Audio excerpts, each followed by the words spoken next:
everybody! Today I'm going to give you my fair and honest review of ARMS. So, just gonna get in a versus match, talk about the game, tell you if you should buy it or if you should postpone it and buy something else. So, alright, I am horrible against Master Mummy, but let's just play the game because I gotta get to reviewing.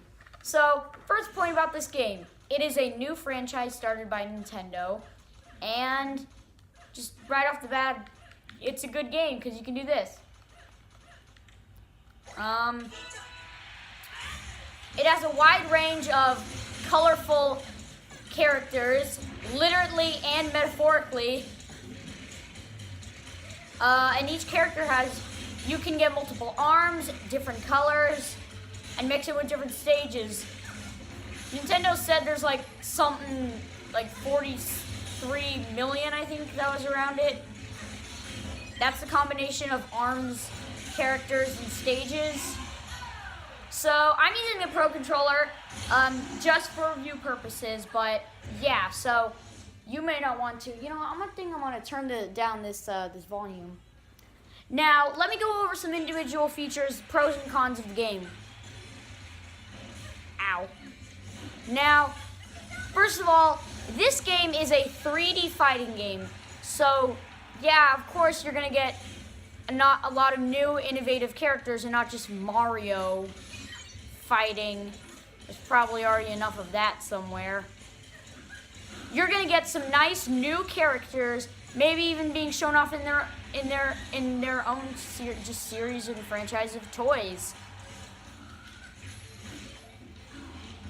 This game has big potential, especially, and I think that if they made a Splatoon 2, then they are definitely going to make an ARMS 2, because this game wasn't like a super mega big success, but a lot of people bought it. They even made it their own Joy-Con colors. Now, is the fighting good and the controls fluid? You're not going to be moving around. This game is more about the stretching of the arms and moving them, you know, left, right, blah, blah, blah. So, it's not really about moving around, except for so let me go over the types of fighters that I can go into. So, there's the movable characters, where they're about moving around, jumping in the air. Springman, Ribbon Girl, Ninjara, Min Min, Kid Cobra, Helix, Lollipop, she's my favorite, and Songo, yeah, Springatron. Now you've got the heavy hitters, the one who just go hard. Master Mummy, Mechanica, Max Brass, and actually that's it. Now what about these the remaining characters? Twintel, Bite and Bark, and Dr. Coil. Now they're in their own category. They're all around. They're all in their own category. They're special by themselves. Okay, why do I keep getting the heavy characters? I don't know. Now, online, there's one type of person that just reigns supreme. Rage grabbers. If you've played a fighting game in an online mode, you know what a grabber is. They're a person who only grabs. This game, there are grabbers, yes, but I have encountered a lot of rage grabbers, which I just made up recently just for this. Rage grabbers is somebody who, when they're not doing so well, aka just beat, they're not doing good at all, then they just become a grabber. Not much different there. And then there's grabbers. Then there are the people who are actually good at the game by playing it properly. But you have two different types. The heavy hitters who just like, you know, they play one of the heavy hitters. And then there's my favorite type, the people who like to move around a lot. I think that's just the most effective strategy. Oh, by the way, there's a party crash coming up soon. It's Lollipop versus Masongo. Now, that's really all about this game. It's just fighting with stretchy arms. You really just have to play it to understand. It's one of those games. Another game you have to just play to understand how good it is. Breath of the Wild.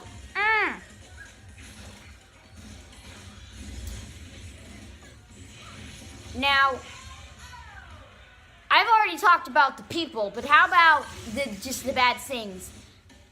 I don't like in Grand Prix against Mechanica because I know you're gonna say, "Oh, you're just bad at the game," but I think that the Mechanica is unfair.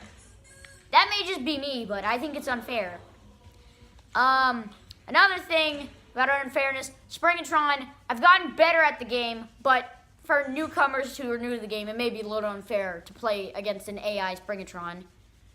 Enough about the AI, something wrong with the game.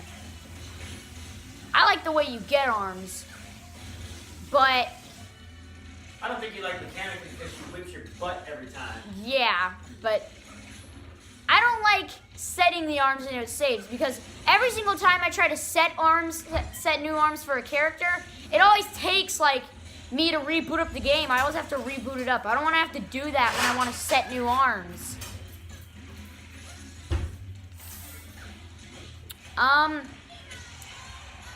Now, here are some alerts if you do buy the game. If somebody plays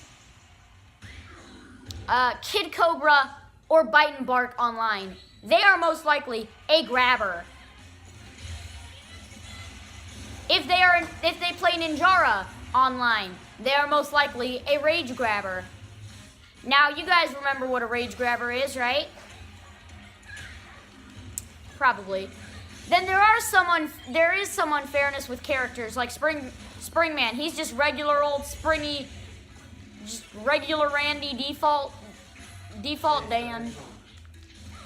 So yeah, just all that.